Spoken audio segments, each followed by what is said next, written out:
বাগুইহাটিতে গতকাল মাত্র 15 বছর আগে তৈরি হওয়া একটি বাড়ি ভেঙে মৃত্যু হলো এক পড়ুয়ার। স্থানীয় সূত্রে জানা গেছে, বাড়িটি প্রথমে একতলা ছিল, এরপর সেটিকে 3 তলা করা হয়, কিন্তু 3 তলার ছাদের ঢালাইতে কোনো লোহা ব্যবহার করা হয়নি। প্লাইউডের ওপরে বাঁশের কঞ্চি দিয়ে এই ছাদ ঢালাই করা হয়েছিল।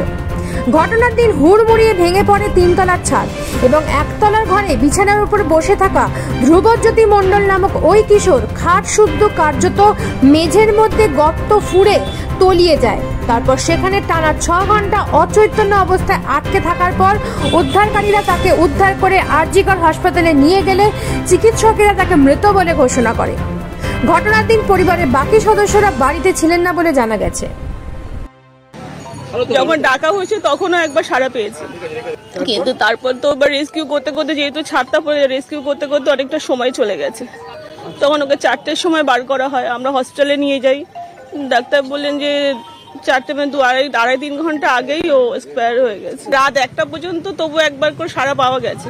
যখন ছাদটা পড়ে, ওনাকে ও দাদাকে ফোন করেছে, মেজদা যে দাদা বাড়ির ছাদটা ভেঙে পড়ে গেছে বলে, ওইটুকু বলেই ও ফোন কেটে দিয়েছে। বাগুইহাটি থেকে নিজস্ব প্রতিনিধি রিপোর্ট, নিউজ প্রাইম বাংলা।